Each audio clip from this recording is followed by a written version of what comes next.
This week, we have another magical find. Yeah. An accidental find. Sometimes they're really good and sometimes they're not so good. But I always enjoy picking movies kind of like on the spur of the moment. Because, we cover a lot that we've seen before. But first, I don't know, these ones are special, I guess. They are. And like this one, it starts this whole cycle of thought. How was this not caught? Oh, yeah. When it came out. Yeah. Right? Because, it's an indie film, but it's a big budget indie film. Oh, yeah. Total sleeper. And I'm thinking it should have had some kind of press back when it came out. Well, I'm sure it did, but not enough. Well, not enough to get through. No, which is a shame. But hey, it's out there. We saw it. And we're going to talk about it. Some magnificent people. Yeah. Some of my favorite people, period. Yeah. That I love to see in films. Fun stuff. Yes. Well, I don't know that we need to go on about it. We could just jump in. I want to, though.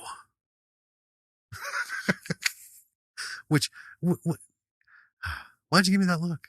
I don't know. I don't know what do we do now? Well, I guess we just jump into it because we did, in fact, go on about it. We just hit this thing. Are you sure you don't want to fanboy over it some more? Well, I would, but you know what? I do it in there, and I think they get it. Because you know what? The big secret, there was one name, just one, that said, we're watching this. Yeah. Yeah. Yeah. All right. Well, shall we? Okay. Let's go.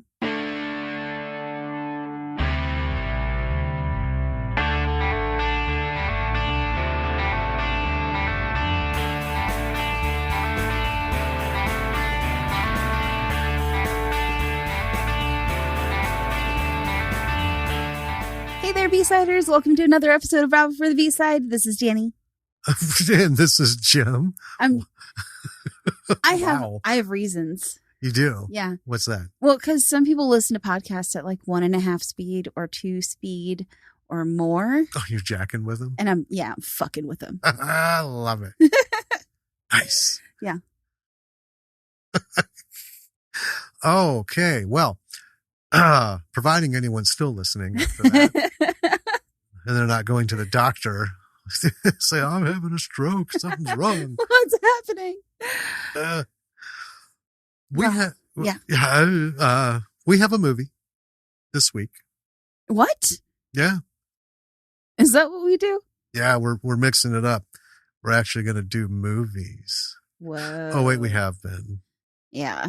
Yeah, so much for being original. So much for changing it up. I know, right? I guess we're sticking with the same old, same old. Yeah. Well, it's a cool one. And it was a random find. Yes. And I just want to say before we get into all this, another one that has been under the radar for over 10 years. For 12 years. I never heard of this movie before we found it on Tubi, and I'm glad that we found it because it was delightful. Yeah. I mean, it's sad, but... Yeah. Well, it kind of brings into perspective, we're looking for indie films and B movies to talk about because everyone knows about the A-list crap. The number of magnificent movies that just, they play and then they vanish. Right. And this was a Sundance baby. Well, there's some people in this. Yeah. I mean, wow. Mm-hmm. Anyway, yeah. Well, I mean, there was one particular reason that we picked it. And okay, I want to preface this by saying we browse Tubi for movies and put stuff on our lists, and for the most part, if a movie does not have a trailer on the streaming service upon we are watching. Right, and they're all guilty of having a mishmash of with and without. Then we do not usually watch this movie. No. This movie did not have a trailer. It did not. but we picked it anyway. Yes, we did. Because, well, 2 words, 1 name. Yeah, and we'll find that name in just a second. The other thing is, we've been reducing the amount of notes that we take. We don't get granular. Yes. With every film. There's so much that goes on, even to write about it in passing, grouped in with like 4 more scenes front and back. Mm-hmm. We ended up with way more notes than we've had lately. Oh, that's true. I've got like 2.5 pages. Right? This is back to like. Well, for you, it's normal. For me, it's still, that's quite a bit less than what I normally have. But I've been keeping it to like 1 3/4. Yeah. 1.5. But yeah, this one's a thinker. Yeah. And, some people will get it when we start listing the names. Oh, yeah. But we all have movies like that. That's true. We all have immediate buy-ins, right? And I think that's fine. Yeah, there's nothing wrong with that. The sad thing is, like, a lot of folks in this have done indie films before and B movies before. They don't get, outside of the festival circuit, they don't get lauded for it. Right. It's kind of a shame. Yeah. Yeah. Well, let's talk about it. Let's talk about it because I've been itching for this. I'm anxious. All right. This week, we are going to talk about Cold Souls. It was done in 2009, directed by, what is this name? Sophie Barthes. Is it Barthes? Yeah. Sophie Barthes, written by Sophie Barthes, starring Paul Giamatti. That's right. Emily Watson, Dina Corzin. It was rated PG-13, and it is a Sundance funded film. Mm-hmm. Okay, so the log line for this: Paul is an actor who feels bogged down by his participation in a production of Chekhov's play Vanya. That doesn't. Well, that's part of it. Right. But what comes after this? Yeah, crazy. that's just the beginning, right? Yeah. Before we begin, before you launch this, I feel like we need to do a spoiler. Okay. So the character Paul is played by Paul Giamatti, and it's Paul Giamatti. Right. He plays a fictionalized version of himself. Yes. Something we're going to talk about after. Yeah, because we did have a little discussion about that while we were watching. Yeah. All right. Why don't you start bringing into this bad boy? All right. So we start out with Paul Giamatti doing a monologue. And my personal opinion, it's pretty good. It's a little dark, but right. It's pretty good. And he takes a break and the director is telling him that he's being too serious and he needs to lighten up a little bit. At what happened to your sense of humor kind of thing. So then we get kind of this little montage of him going through his day, just doing all these kind of little day-to-day, eating lunch, kind of going through stuff, and ending with him in his house listening to a message from his agent about the jobs that he's not getting. And the agent recommends for Paul to read the latest issue of The New Yorker, which apparently is going to change his life. Right. So then we're in an airport, and there is a woman whose name is Olga going through security. And she is saying that she's leaving Russia for a medical issue. And then we have her taking off a wig and fake fingerprints, in a hotel. So she's not who she said she was. Was that Olga? The ID she had. Oh, that's right. The Olga. ID she had. Yeah. Yeah. Okay. Her real name comes up later. Right. But I did end up calling her Olga for a while. And meanwhile, Paul can't sleep. So he's reading that New Yorker article, and it's an article about soul storage. So he looks into this a little bit, and it's really funny because he opens up a phone book, and it's like self-storage, all this stuff, and soul storage, and there's just one number. One number. Uh-huh. Yeah. And it's a New York Yellow Pages phone book. Yes. So that, it's big. like 13 inches thick. Yeah. So then we see Olga wandering through New York, sort of in a haze. Like something's going on with her. Right. We get that blurry lens. Yeah. Yeah. And she ends up in a hotel, and then she sees this kind of vision or memory or flashback, and it's like there's this woman and a lot of babies. Yeah. Like a row of newborns. Yeah. And it's kind of like sad. You get the feeling? Yeah. And then we have Paul looking more into soul storage, and he ends up going to the clinic. Olga is there on her way out, and they actually call her Nina as she's leaving. And then Paul is talking to the doctor, who is hilarious. Yes. Oh my goodness. And not in a crazy doctor kind of way. Right. You can tell he's very buttoned down. Yeah. But and like very practical. Yeah, but it's just his phrasing and reactions to things. Mm-hmm. Mm-hmm. It's like the funny straight man, I guess. I don't know. It's very weird. And Paul is like nervous about this. And a lot of things happen throughout their conversation, but I didn't detail all of it. At one point, the doctor offers him the ability to store his soul in New Jersey to like avoid state taxes. And Paul is like, God, no. Yeah, nobody wants their soul in New Jersey. And there's souls in jars on a shelf, and they all look different, right? Right. Every one of them is unique. And the doctor is explaining kind of a little bit about them, how most of them come in like dark colors or flesh tones. Yeah, and these aren't like jars of like sparkly lights and stuff. No. The souls have their physical forms. Right. Right. One looks like like one of those weird mushroom things that grows out like a cluster of mushrooms. Mm-hmm. It's like a big viney thing that reaches up to the top. Another one looks, like pudding. Right.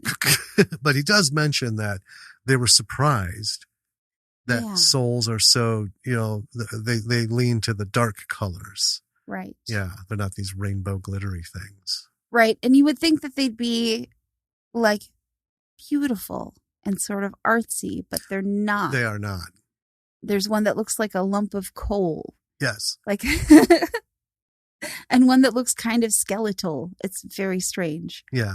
But they're all, I don't want to say fist size, but like half a fist size worth of stuff, making it up. I mean, roughly. Yeah. That's like the average size. Yeah.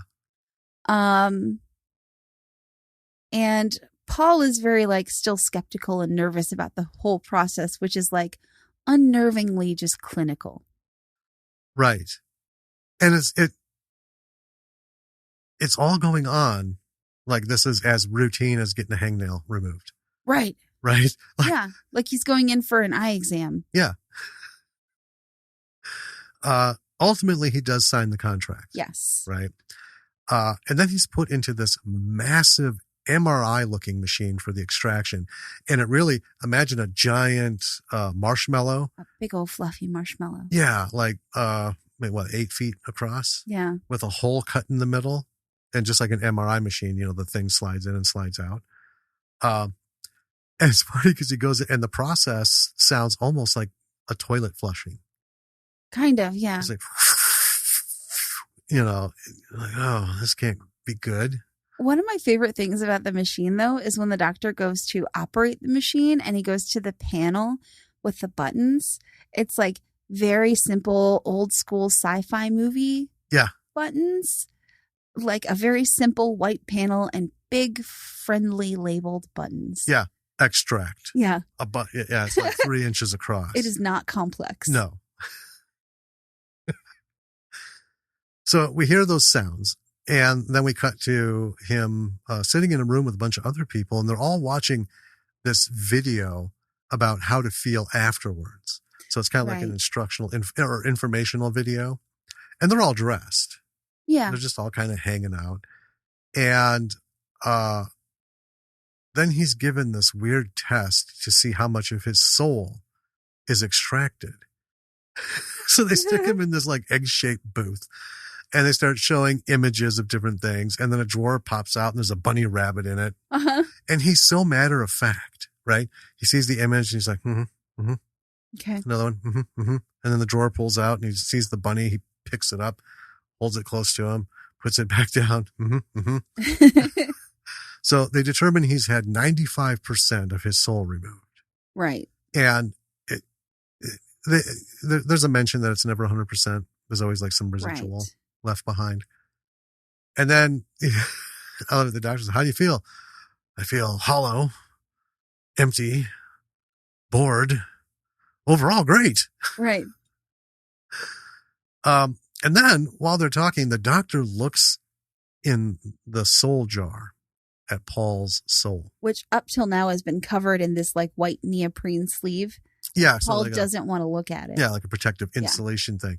And yeah, Paul doesn't want to look. So the doctor's like, and that gets Paul's attention. And we see, because they show it first from kind of a top angle. Right. You can barely see. And I wrote, his soul is the size of a macadamia nut. What I wrote is, in the jar is a teeny yellowish bean-like thing. Right. So Paul looks and he's mortified. He goes, are you telling me my soul is a chickpea?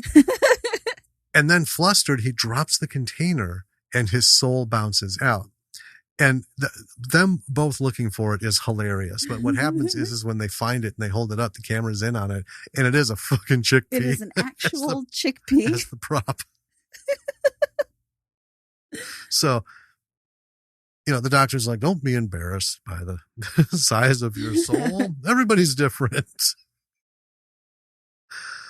Oh my God.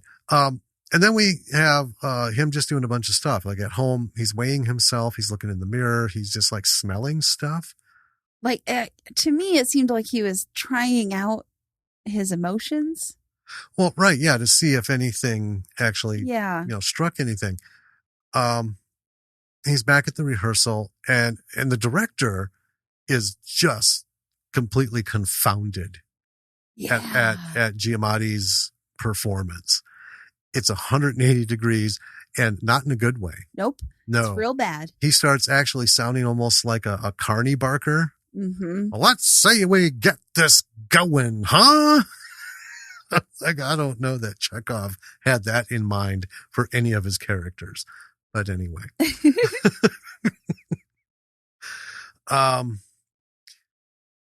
Then Nina, I just called her the woman through the entire thing. Oh, interesting. Well, Yeah. I called her Olga up until the end when there's another character called Olga. And then. But we know her name is Nina. Yeah. So I'm just going to refer to Olga / Nina, who is Nina / whoever she really is at the bottom of this, the woman. That's what I'm going to do. Okay. So the woman is in some place and there's all these file cabinets and she's picking out a passport. She's getting new fake fingerprints. Right. And at this point, I'm like, apparently there's something where they get their souls removed so they can act as mules carrying something or other without, I was thinking without guilt. If you don't have a soul to guilt your conscience, you can't fuck up smuggling. That's what they look for, right? Uneasiness and stuff. So I thought, ooh, they got a thing going. Yeah. What I had thought was they were sending people from Russia to the States to get their souls removed in New York. That's a good point. I was going to bring that up at the end, but let's just bring that up now. Right. This takes place on 2 continents. Yes. In the U.S., well, in New York and then St. Petersburg, we find out, but Russia. For the longest time, I thought that it was a building like down by the docks. Oh. Right? Okay. Because we see her in there. I get you. There, for the woman, Nina, there is no hint of any travel other than when it suits that particular scene. Like, we knew she came in, Yeah. but I was just like, wow, when it finally dawned on me, I'm like, damn, well, now it's a little jarring because she's there at the clinic 1 minute and then she's getting these passports. Yeah. We have no clue that she's back in Russia. Right. So, a little spoiler. Let's see. So yeah, I thought they were doing the smuggling thing. Okay, I think that sort of makes sense. And there was something that comes up later that plays into it. When we get there, I'll bring it up. And then we see her at an art studio. There's people painting, there's ballet dancing, all in these different rooms. And if you've seen any kind of Russian buildings, like movies of these giant, Russia has these giant buildings. Oh yeah. They're beautiful. And they're used as like office space, right? So one room they're painting, one room they're doing something else, sculpting. Another room there's this dancer. This dancer screws up, goes out and is, mortified. And then the woman shows up and gives her a business card. And then we just see different shots of her talking to people, like all over the place. Yeah. And in a couple of them, she's holding a soul storage folder, like their brochure folder, yes. right? So I'm thinking, oh, she's a recruiter for the mules.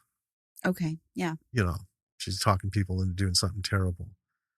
And I call this place different things. Right now I'm calling it the hidden place. A woman is asking for her soul back. And that's Olga, the real Olga. Right. But the one woman is saying it's not possible. It's a pretty strict contract they have. Right. I think this was in there specifically just to present to us the ironclad, super unfair terms. You get the whole sense that this is like Russian mafia. Yeah. Running this thing. Well, right? they're scamming people out of their souls somehow. Pretty much. Yeah. And then I had a thought at this point, maybe they string people along to make them act as mules, kind of like that whole holding the passport thing. Sure. Right? Someone gets a hold of your passport, you're going to do a favor for them. And then, 6 fucking months later, you're still doing favors. You can't go home and you can't let people know what you're doing. Right? And you can't go to the police because you've been working with a criminal. You get stuck in the lifestyle. Yeah. So, yeah, interesting stuff. She also doesn't seem super happy about her job, Nina. No, and I just kind of, I got that. But also in a lot of these things with Russian characters, they're not the cheeriest people overall. No. So I just thought, this is more of she's not happy about it, but it's kind of a matter of fact thing. Yeah. So then we have a scene with Paul and his wife, and he is hiding the evidence of his soul removal. Yes. Like the magazine. And she's in the bathroom and he's just like talking to himself in bed. And his wife gives him this weird look and she's like, "Are you practicing a new thing?" And he's like, "No." And she climbs into bed with him, rubs his chest and says it feels strange, scaly. Yeah. And then she tries to instigate intimacy with him. And he's like, "Well, you just compared me to a lizard. So nah." It's a bit of a mood killer. But he's acting very oddly, and she is definitely picking up on it. Yeah. And then they go to a dinner with some friends, and a woman at their table is going on about this struggle that she's having. And I didn't catch a whole lot of what she said, but it doesn't matter because what he says completely puts at oh, I guess she was talking about, okay. He says, "Why don't you just unplug her?" Yeah. As this woman's crying at the table with them. And everyone goes silent. Yeah, his wife looks. And then in the car, his wife calls him out on his weird behavior, and he's just deflective. So he's reading again, practicing for the play. And this time it's even worse than it was last time. He's making the actress playing opposite him extremely uncomfortable. Well, he's all over her. Yes. Right? Yeah. Like you would when you're close with somebody. Kind of joking around, Yeah. That's the best I can't think of any He's circumstance like where we very would do that to aggressive, one very another. touchy. It's Yeah, almost like he's trying to like use her to make his performance good. a little bit. I got it as he has zero inhibitions. Well, yeah. Because without a soul, right? That's the whole point of this. Yeah. And he's just like, just going nuts. It's bad. Ugh. So the director talks to him about it, and Paul doesn't seem to be able to tune into the emotions or like cues that other people give off. And he's having some trouble. So he goes back to the doctor to visit his soul, right? He checks on it and he talks to the doctor, and the doctor is like, well, if you get your soul back, you're just going to have the same problem you did before. Yeah. Like, that's why you came in. So he's offered a catalog of donor souls to rent. They have a lot of Russian donor souls. And this is where I was like, oh, okay. Well, they have he makes it a point. He says, we have all these, I did it. We have all these souls. We even have Russian souls donated. So it's like, I get it. So he's given this catalog and told to pick a soul, and he picks a Russian poet. Yes. to rent or borrow for 2 weeks. Yes. So he can get through this play. Yeah. So, and then we later see Olga's there, or Nina's there again at the doctor, and she's going through the procedure, and the doctor is telling her that she can't keep doing these. And I'm not really sure what he's talking about in this moment. Like, he says something about soul fragments and it being dangerous. Well, Paul only had 95% of his soul extracted. There's always something left behind. Yeah. Yeah. So if you have another soul put in you, when that gets taken out, some of that's going to be left behind. Right. And so whatever the 95 percent of his soul, because he left 5% in there. Yeah. Who knows how much percent of this other soul is going to be in there? So he's not going to get his full 95 back. Right. And that's kind of her. Right. But it's like, apparently she's done this several times. Right. Many times. Enough times for the doctor to be concerned about her. And Paul, meanwhile, picks the poet and gets the transplant. And now his rehearsal is like going swimmingly. But he's having these memories or visions of the same woman that Nina saw earlier. Right. With the babies. And then he's wandering through the city, and he ends up at the same hotel that Nina was in earlier in the film. And he he seems to be guided towards this door. He knocks, listens, there's no one there, so he checks into that room. And then he has more visions of this woman. And it's that Olga who asked for her soul back. So this is her soul that he is using. Right. And it's like flashes of an orphanage, I think. Lots of children, babies in medical bubbles. Yeah. You know? And then he kind of falls asleep to that. Yeah. He wakes up flustered, as who wouldn't. And then we see him walking the boardwalk. He sits staring. And he looks terrible. Like, not like I'm concerned, terrible. Like something's going to kill me from the inside. Yeah. Terrible. Circles. And not just dark circles, but when they sometimes have the dark circles and there's always like little beads of sweat under them. Yeah. Yeah. He looks like hell. So, I lost my spot. Oh, here we are. He goes home, climbs into bed with his wife, who is awake and looking concerned, but doesn't face him. Right. She's not facing him, so she doesn't let him know that she's awake. So he gets in and he cuddles her. The woman, meanwhile, is back at the shifty place. Yeah. This was first the secret place. Now it looks shifty. So we've seen more of it. There's a line of people selling their souls and getting royally screwed. We can hear and in typical like Russian mob fashion, the guy taking the souls to pay, and giving out the money, screaming at him, "Are you fucking kidding me? Look at this thing. It looks like a shriveled up prune. 20,000 rupees, rubles. No.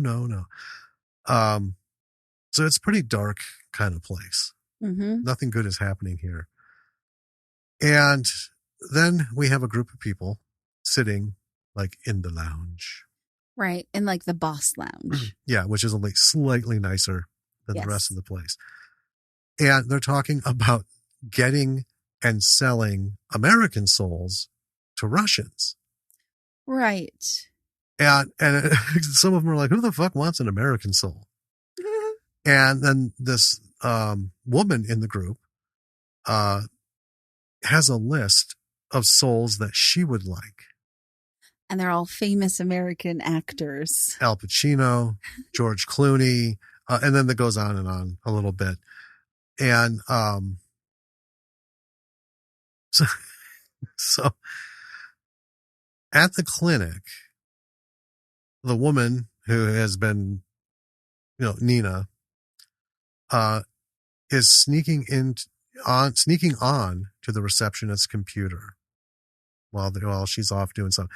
The receptionist, every time someone comes in, she like goes into the extraction room with this like tray Right. She walks of like them in. herbal tea and stuff. And so, yeah, she grabs a tray, goes in there.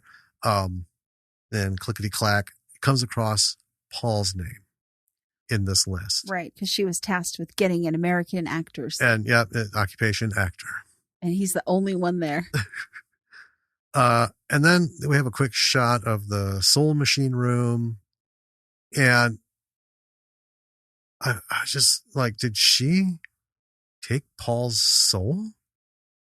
And must have, because we see a flashback involving Paul walking around. Yeah. Right. And then later she's in the shower and she starts to get a bloody nose. Mm-hmm. Right.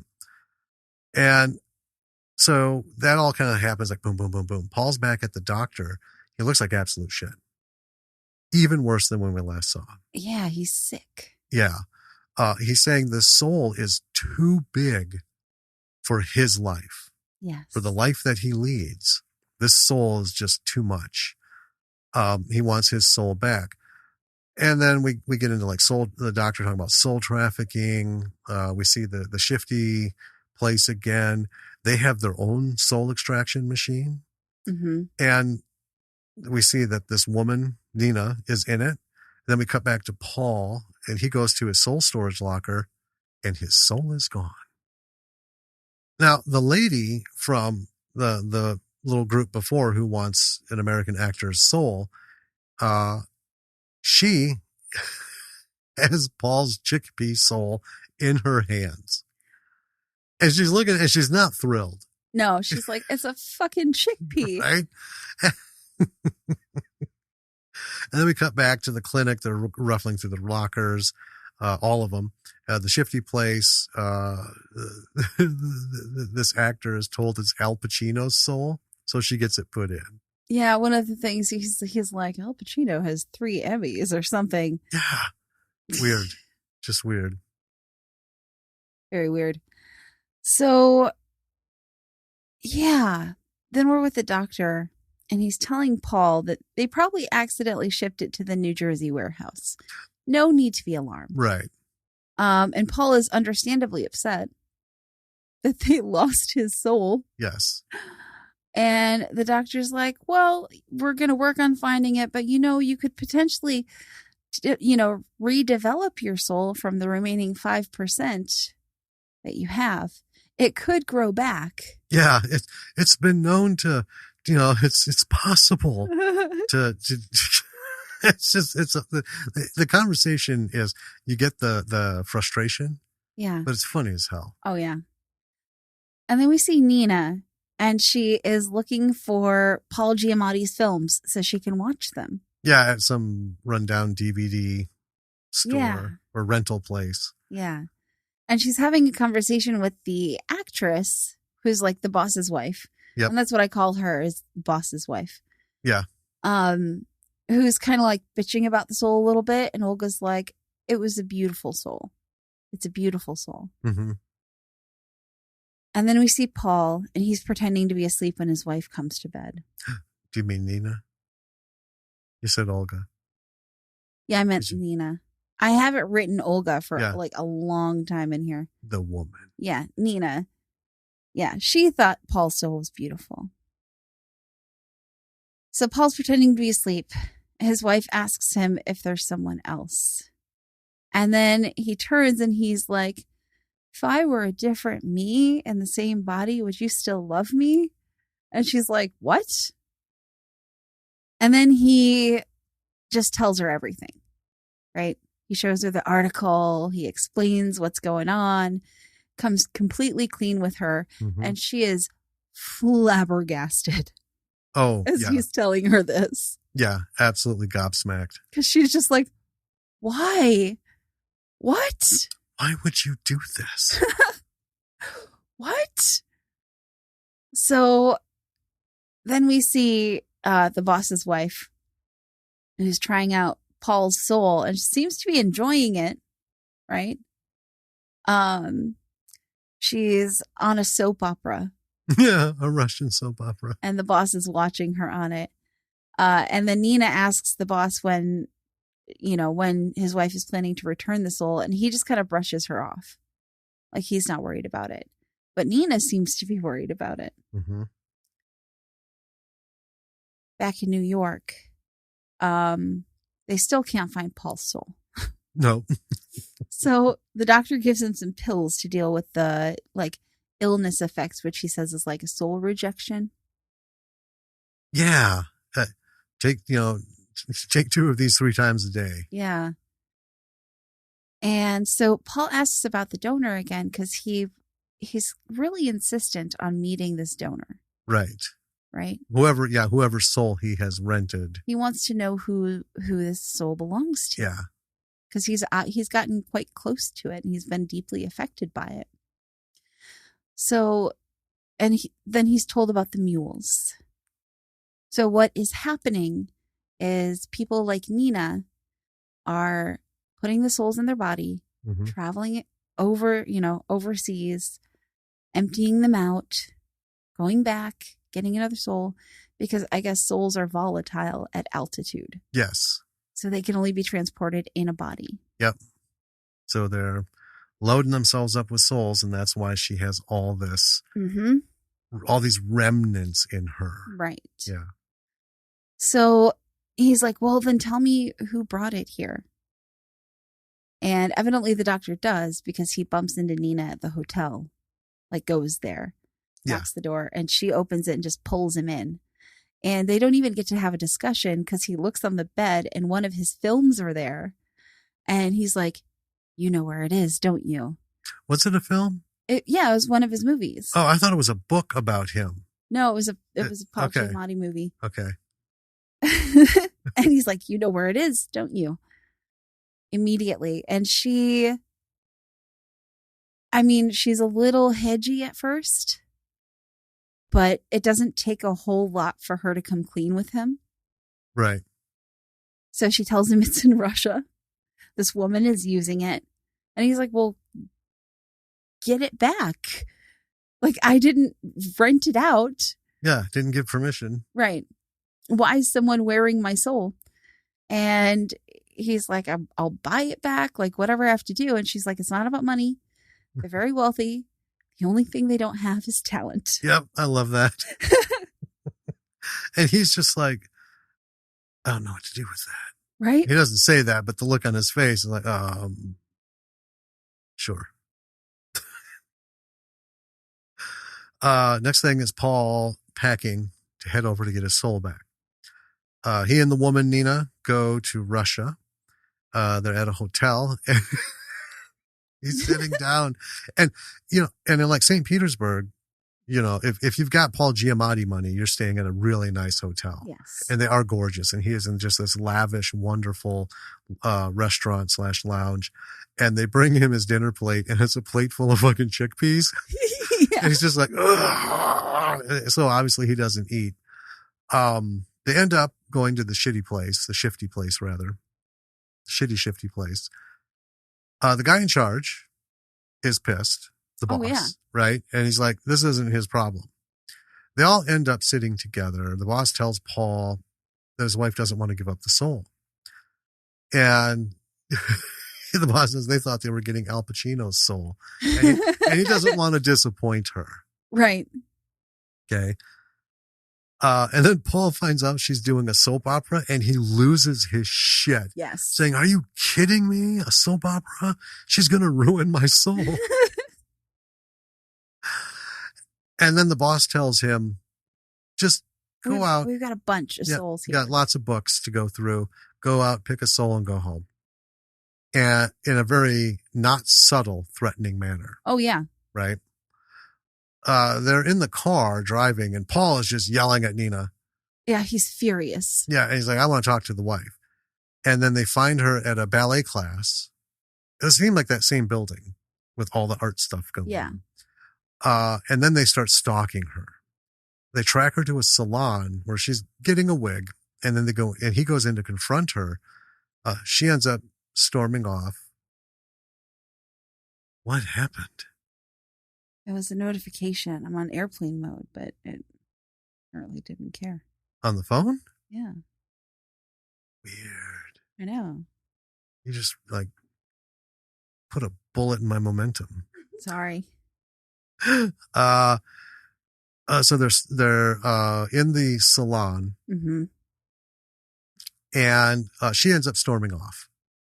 Right? There's a whole big exchange. Nina comes in. They shout back and forth, and then the boss's wife goes off. Well, she's mad because her husband lied to her. Yeah, and she's like, "I'm not giving the soul up, but this is between me and my husband." Right. So Paul's like, "Fuck." Yeah. And they end up going. They found out the woman. Paul and Nina end up at some factory asking around, and they find out this Olga woman whose soul he has, where she lived. Right. And they go there and they find out that she had committed suicide 2 weeks ago. Yeah. So it suddenly, this is a super thick gray veil over all this nonsense. Yeah. And then he wonders as they're driving, what happens to the soul when the donor dies? Yeah. Right? And she just says, I don't know. I don't know. Yeah. And they just leave it at that. I wrote that moment down too, because it was like a goosebumpy moment, you know? It is. I mean, this was just sad and beautiful. It was a very salient question. Yeah.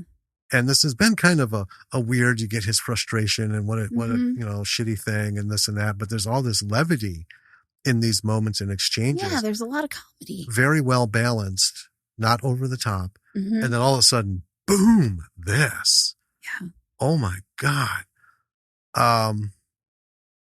And so, they find that out. Well, he asks that before they go to her apartment. Right. Right. He ends up taking a photo album. The landlady is just like weird as shit and just crude.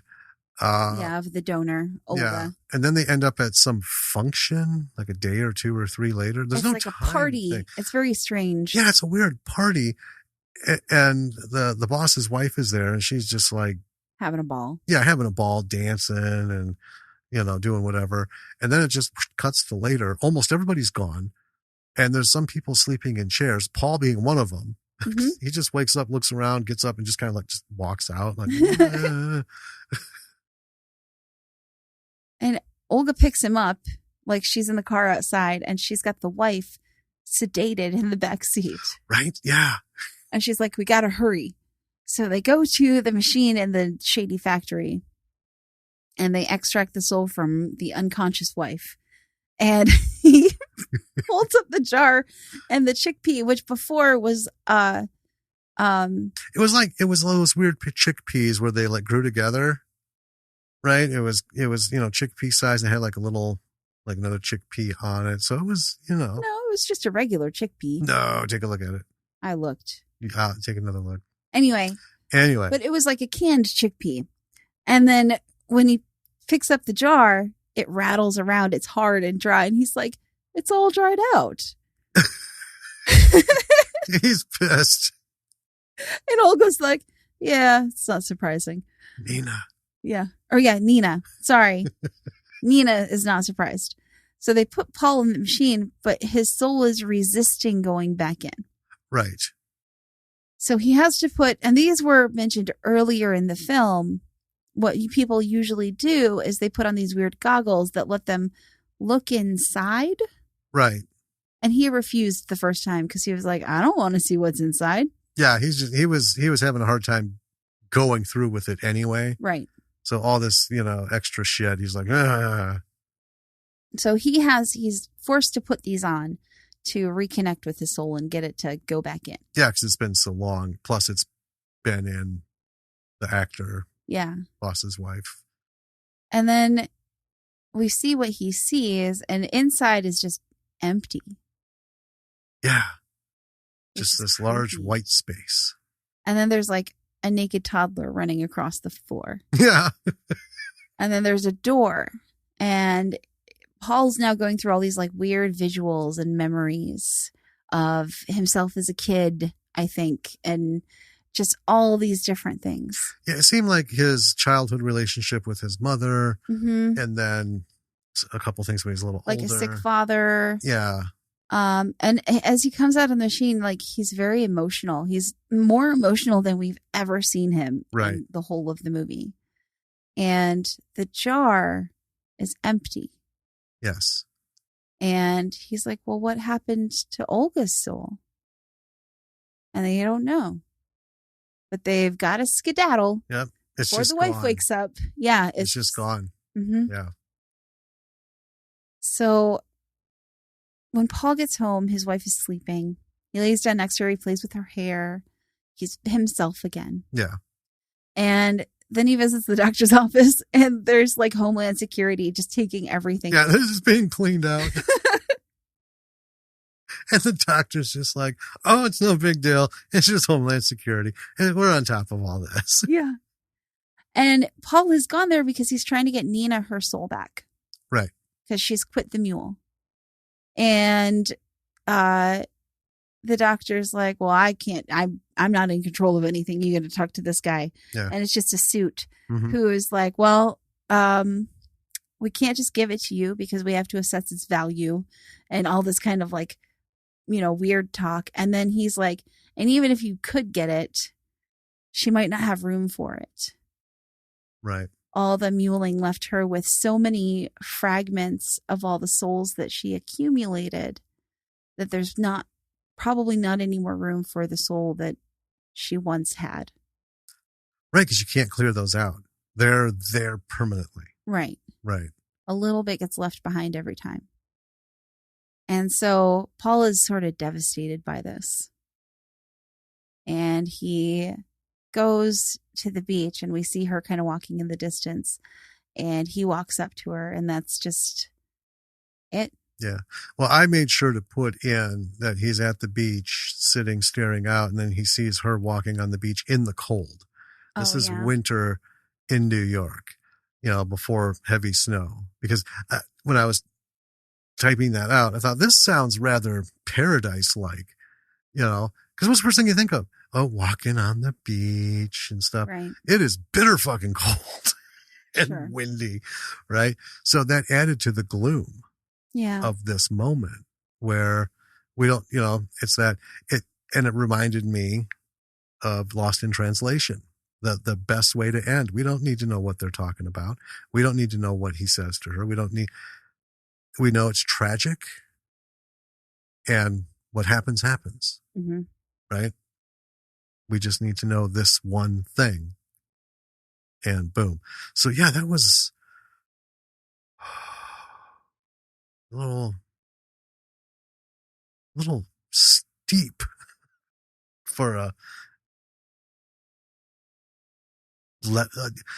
It was a funny movie. Yeah, it was a comedy. We were having up until the end, and then you're like, oh man. Well, there's some really potent questions, simple questions.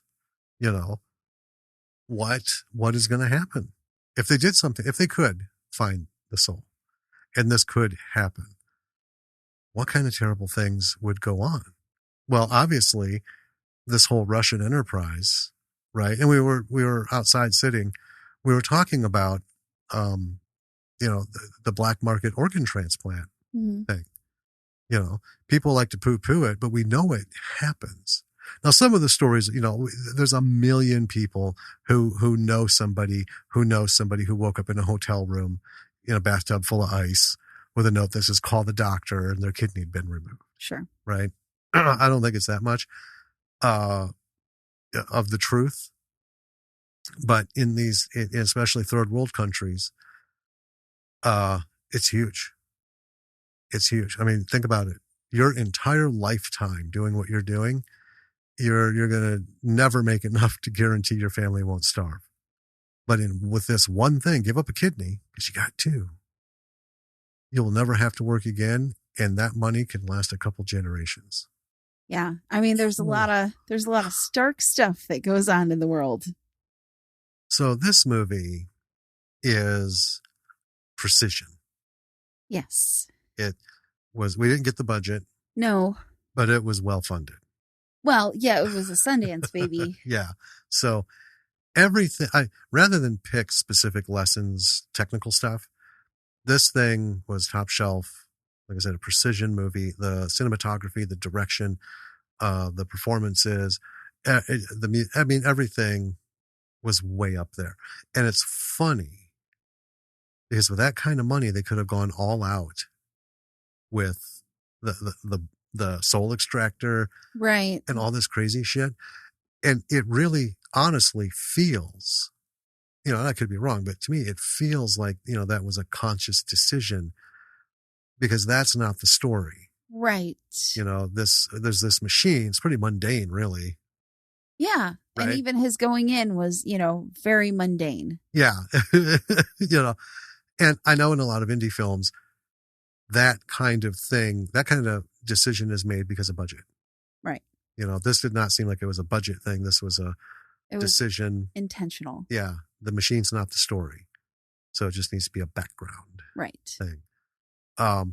Yeah, everything was really great. And just the number of people that are in this. Yeah, a lot of well-known actors were in this. Yeah. I mean, you can go on IMDb and see who all of them are. Yeah. But and let's just throw it out there. So the boss's wife, who wants to be an actor and gets his soul, Paul's soul and stuff, is Catherine Winick, who plays Lagatha on the show Vikings. Yes.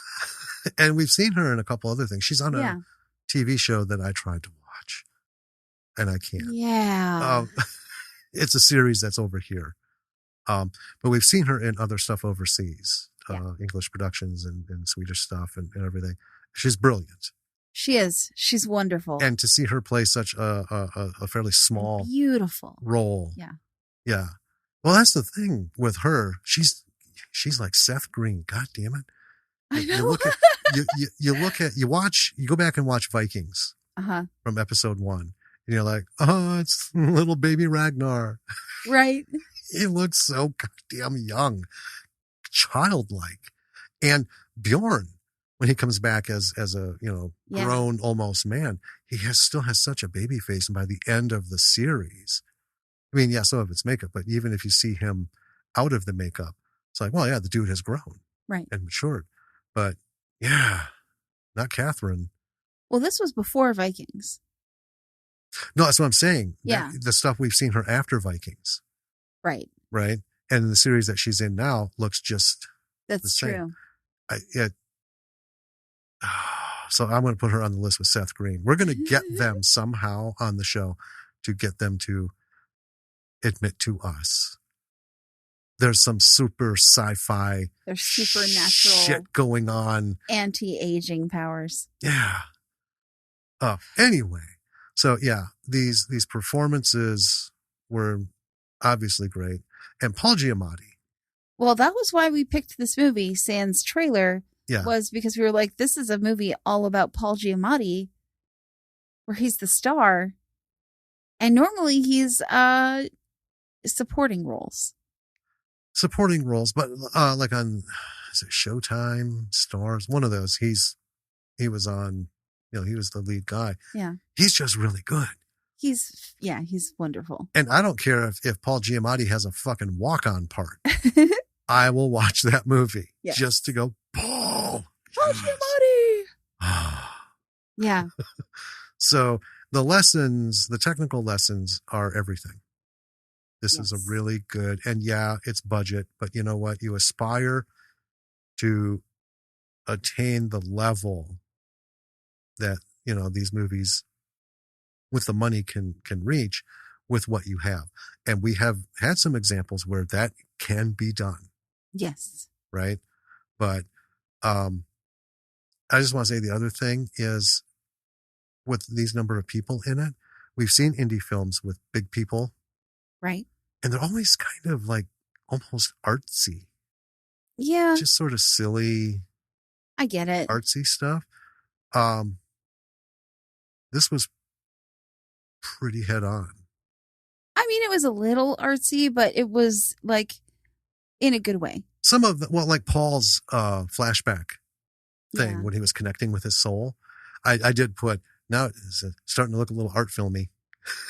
Right. I'm not sure what's going on, but okay. Yeah. And then what I thought was kind of cool, and we discussed a little bit, was that Paul Giamatti plays himself, Yes. a fictionalized version of himself. And we talked about this a little bit and how this is it is a conceit that is used in films, Mm-hmm. Fairly regularly. And we were like, I wonder why he would do that. Right. But I mean, the conclusion that I came to, and I don't know if you think something different, is that. No, I agreed with you. Oh, yeah. Yeah. Is that it kind of helps us feel more connected to him in the movie? Yes.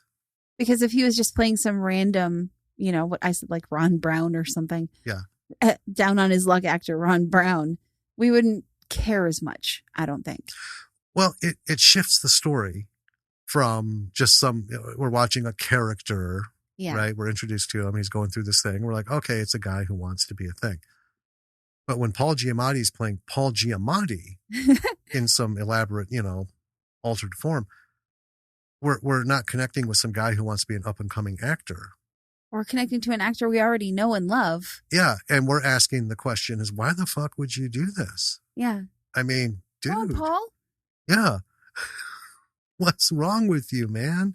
Nothing on our book. Right. It was a very thoughtful movie. It was not rushed. One of the things that I really liked about it was that, well, first of all, it provoked a lot of thoughts for us. Oh, right? It certainly did. Yeah. I mean, what a really interesting concept to explore, just creatively as an idea. Yeah. But on top of that, in terms of like filmmaking and technical and, just creative know-how, this film isn't driven by dialogue. Right. There's not a lot of story building dialogue in the film. No. It's all just sort of incidental or background. Or levity. Stuff. Right. Or comedy. Instead, it relies on the performances of Paul Giamatti, of the other actors, less on what they're saying and more on what their faces are saying and what their bodies are saying and what their movement is saying. Right. And we were talking about, it's funny how like he's had some like breakout early on roles, but the one thing that caught everybody's attention was that fucking Marky Mark Planet of the Apes. Yeah. Right. And I mean, he was funny in it and everything. He's, playing an orangutan. But the one thing that stuck out, and yes, they make the prosthetics to function with the face and stuff. But out of all those people, Helena Bonham Carter was in it, playing, a chimp. And no one could come close to, even Tim Roth could come close to the facial expressions through the makeup that Giamatti did. And that was just, I think that caught everybody's attention. God damn, look at him act through that makeup. Holy shit. And then here he is today. But in this movie, if you've ever thought, he seems like an expressive kind of actor. Oh my God. Yeah. You could watch this on mute and enjoy it because he is definitely. expressive, and never the same one twice. That is the thing. Like, this is a movie you could watch on mute without subtitles and you would know what's going on. Yeah. Because fully. it's happening, and he's reacting to everything that's going on, and that's telling the story. And the other people are doing a great job too. Right.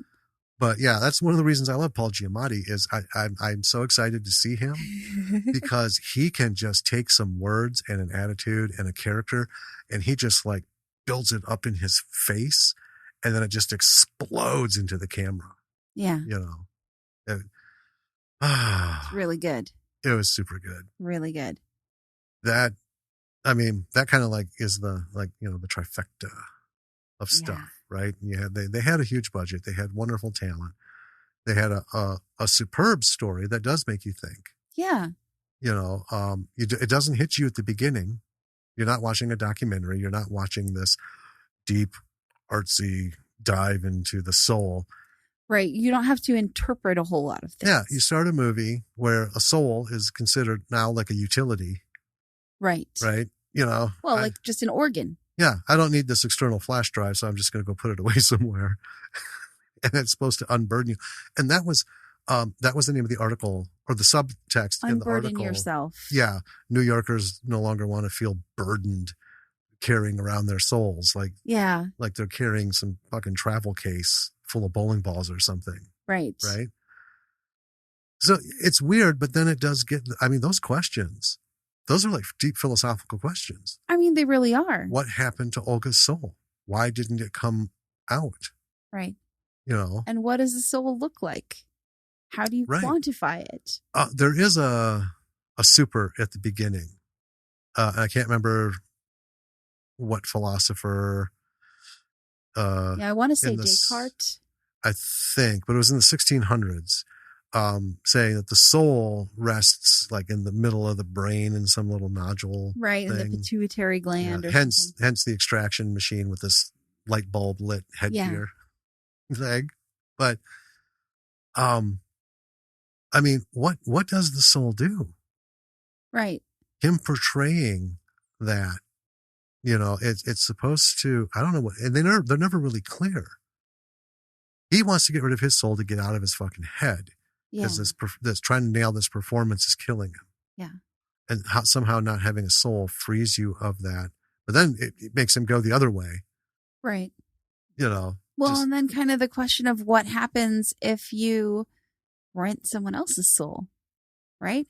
Right. If you're holding on to that. Yeah. Well, here's the thing.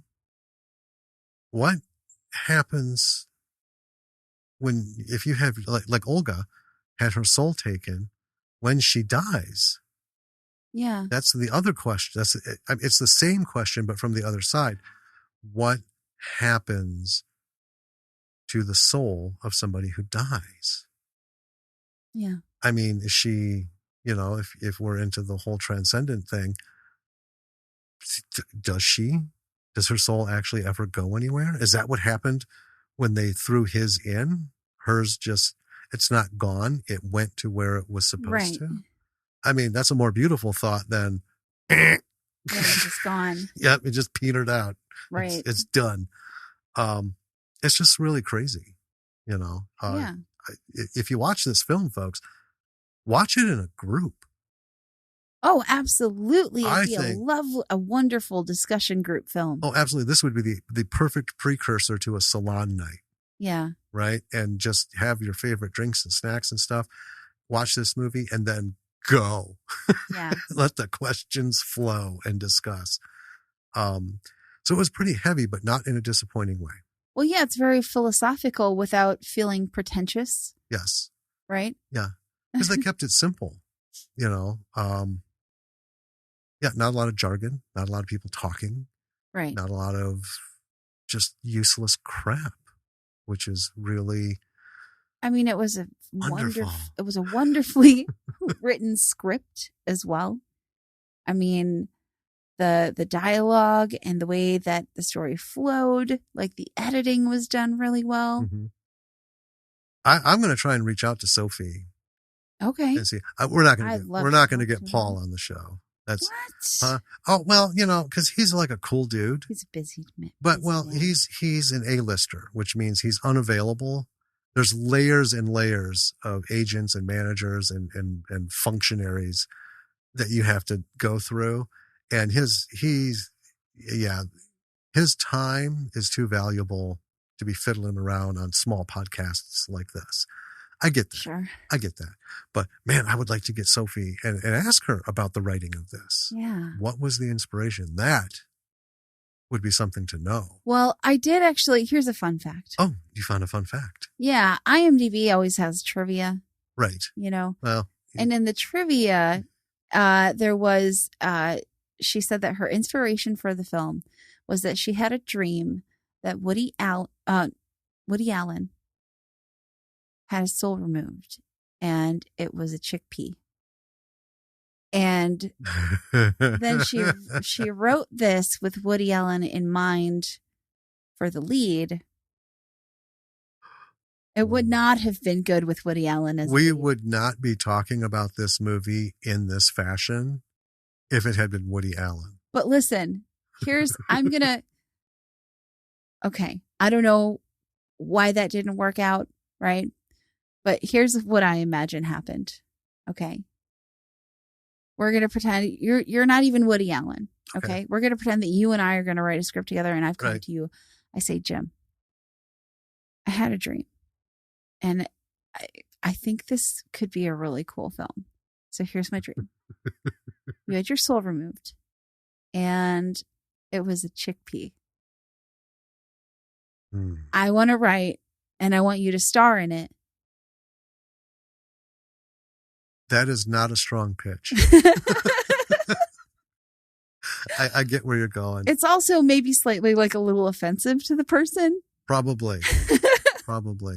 Well, let me just say, Woody Allen had his time and place in cinema. Sure. All right. I will never deny that. And I like Bananas. I fucking love Bananas. Yeah. Some of his other stuff is a little out there, but then there was just a point where it's like, Woody, one of the hallmarks of a great person is them being able to self-identify. It's time to let it go. Because he was till the very end pushing. It's just like, oh, dude, you are 45 years out of sync.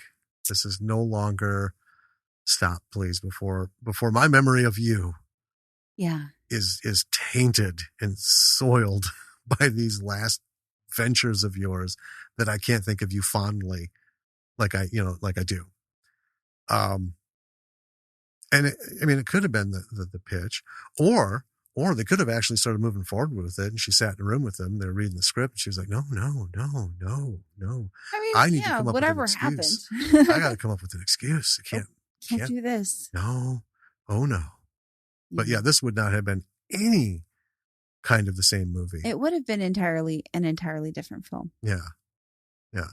And we were talking too about Paul Giamatti. Of course we were. This is a guy who, like so many others, right? They're set. They don't need to get out of bed for the rest of their lives. They're hopefully long, healthy lives. But he has done more indie films and more little bits and more things. To me, it just says how much he loves his craft. Yeah. It doesn't need to be because we know there are people out there who won't touch a script unless it smells like an Oscar. Right. Right? Yeah. He has put himself out in a bunch of ways. And it's always wonderful. I don't know. Watching this film, I wouldn't have ruled it out for an Oscar. I would have solely because, it's not because it's bad or there's anything lacking. When I talk about Oscars, I know the system and how it works. And, we all you got to do is just go back and look through all the Oscar picks, all the losses, all the wins. Yeah. there is a very, year to year, there's a very specific thing they're looking for. Mm-hmm. And it's never from a movie like this. It's seldom from anything that spawned at a festival and then got a mainstream distributor. Super rare that even makes the target, right? Everyone knows, and most people in Hollywood kind of, some people just outright say it, and I love them for doing it. Like, fuck the Academy. They need to go. We need to get rid of these awards. They're not doing justice. They're not helping anything. They're not helping. And they're not furthering the arts. No. And so here's what happens, right? Al Pacino, screwed over year after year after year after wonderful movie performance. Yeah, Al Pacino does not have three Oscars. Well, he got nominated and won for Scent of a Woman. In my opinion, his worst fucking movie. That movie is such shit. I hate it. But it was like about time for him to get one. Exactly. Yeah. All right, we need to give him one now before something happens and we had to add him to the posthumous award thing at the end of this long ass ceremony. The ignorance of the Academy, ignoring women, people of color, and ethnicities and stories that aren't there. But then someone bitches about it loud enough, long enough, then the next thing you know, the next year's awards are all about that thing because they're trying to save face. And it's just so obvious. It's like, oh, yeah, you found a black director, not one, but 8. And that's all you nominated. And let's be honest, 2 or 3 of these movies they suck. But that to me is more insulting than giving a straightforward award for achievement and work. And, you created this piece of art. But the Academy is always like a day late and a dollar short. Yeah. Right. And then they ride that pony to save face and hold on to supporters and stuff. I think we should come up with a whole new award system for that. But anyway, where indie, everyone can get in, right? Yeah. These fucking people get paid to watch movies. So let's give them some movies to watch. Right. And let's have a widely diverse group of people from everywhere. Because you know what? We all don't like the same things. And yet we do all like some of the same things. Right. Right?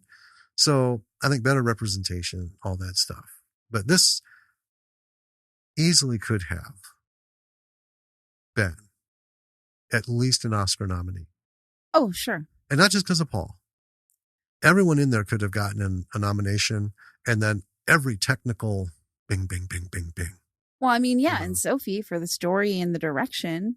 Absolutely. Best director, best screenplay. I don't remember what was coming out in 2009. I don't either. To compete with this. But anyway, this one, watch it, folks.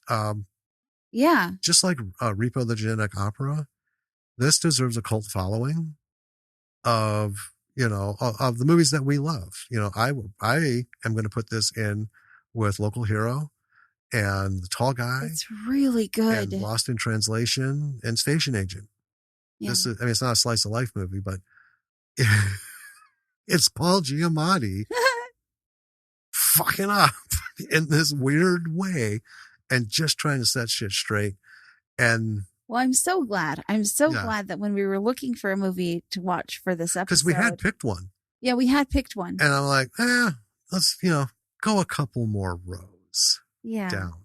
Yeah. And you said, is that Giamatti? Yeah. And you know what we're talking about, folks? On Tubi, sometimes the movie posters and stuff, right? The figures and everything on them are so small. Yeah. And then with those thumbnails, you look at something and is that Giamatti? And then you have to click on it and the poster doesn't get big, but at least you can see starring, because we've had a few, like, is that Toby? No. No, it's not. It just looks kind of guy like who looks him. Remarkably like him, slightly pixelated. Yeah. Kind of thing. Watch it. This will end up in most people's library. I will watch this again. This is a movie that I would put on I do. When we have time to completely fuck away 90 minutes, Yeah. I absolutely Not want often, but well, lately, yeah. I do want to watch it without taking notes yes. so that I can do the full, Absorb. yeah, just sit and be Yeah. with this movie because it's that good and it deserves it. It deserves it, you know. And a lot of movies we watch that we haven't already seen previously Right. deserve the full, but I mean, you can only, you know, you can't watch a movie and not take notes and then talk about it a week later. I mean, we watch it's it. not as we spend at rich. least 3 hours a week watching a movie and recording. Yeah. Right. On average, probably about 4 hours. Oh, 4 hours. Plus I got to listen to the whole thing Right. beginning to end and do the editing. And then we got to do an intro and then I got to put all that together and get it out. And then we watch a bunch of other movies. And then there's the other stuff that we're doing, plus the BF McGillicuddy and plus the upcoming podcast with the Midge. And D&D prep. And then there's D&D prep and our weekly D&D games. And oh yeah, we have jobs. Oh yeah. So, Jesus Christ. Well, like today, you know, I was working on that module. My whole plan was to work on that module. Things have conspired to just fuck with our time, little bits at a time. But it's like that. We explained to Lily nickel and diming. Yeah. Right. What, you know, the car's starting to nickel and dime. Here, 10 minutes here. You know, the car cost you $5 here, $15 there and stuff. But before you know it, you've dropped $1,500 into this damn thing. Yeah. Just not all at once. Yeah. So it's not as painful. But then, yeah, you reach a point where you're like, God damn. And today it's like, all right, I'm going to go do this thing. And then I got to make dinner. And I didn't get that thing done. And I didn't hardly enough work on the module because there was stuff this morning. And then, you know, I involved myself with your skin, your computer skin. My new skin. Or your new machine. Yeah. And yeah, you know, I try to be very precise. It's a slow process. So, I mean, I have myself to blame for some of the stuff, but yeah. Anyway, great movie. You've got to watch it. It's a precision film. So this is what you're aiming for. And, you know, don't equate budgets and stuff like, oh, I can never afford that kind of camera. Go back through a lot of our episodes. Look for the shit you've never heard of. If you're just, you know, jumping in, listen to the episode on it, find that movie, watch it, and you'll see what we're talking about. You can achieve greatness with next to nothing if you're smart about it and you're committed to it. Mm-hmm. Yeah. Mm-hmm. And the best way to learn is to get doing it. Yep. I guess the one bit of advice we would have is like arcade. Don't do a money grab. Oh, okay. I was like, why do we have to talk about arcade? Well, because we do. Did that already. Well, because they had money.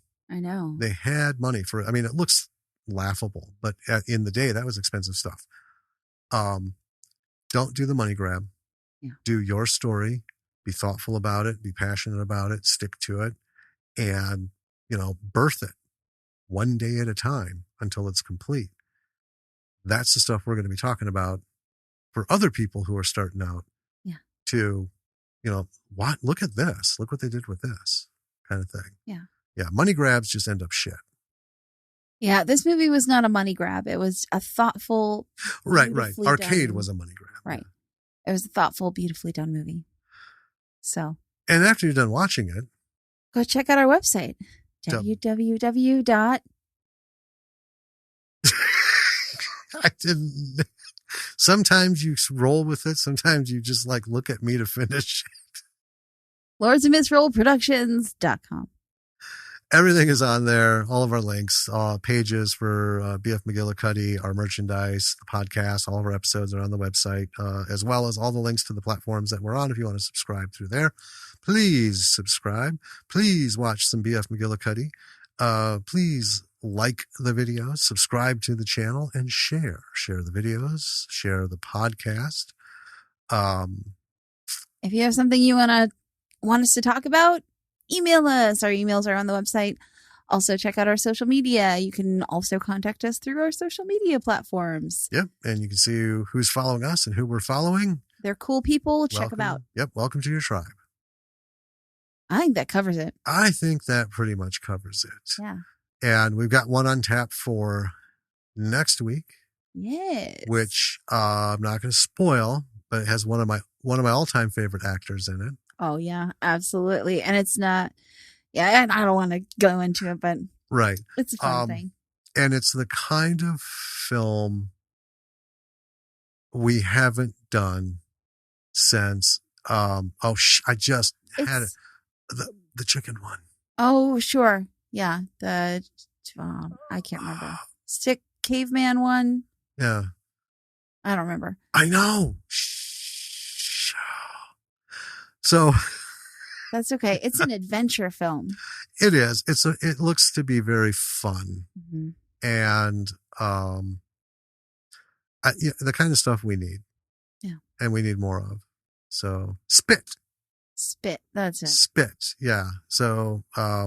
That's why we're addicted to Ted Lasso, because it's just like balm to your sad soul. There are just some things that this is what you need right now. And that was not at all the purpose, because it was done years ago, right? It just so happens. Ted Lasso, though, yeah, it's current and it is what you need now. If you don't watch it, get on it, because it's wonderful. And the Great British Baking Show is back. You need to get on there, because, again, it's the show you need for right now. Yeah. Because you know why. All right. B-Siders. Until next time. This is Jim. And this is Danny. And we will talk to you soon.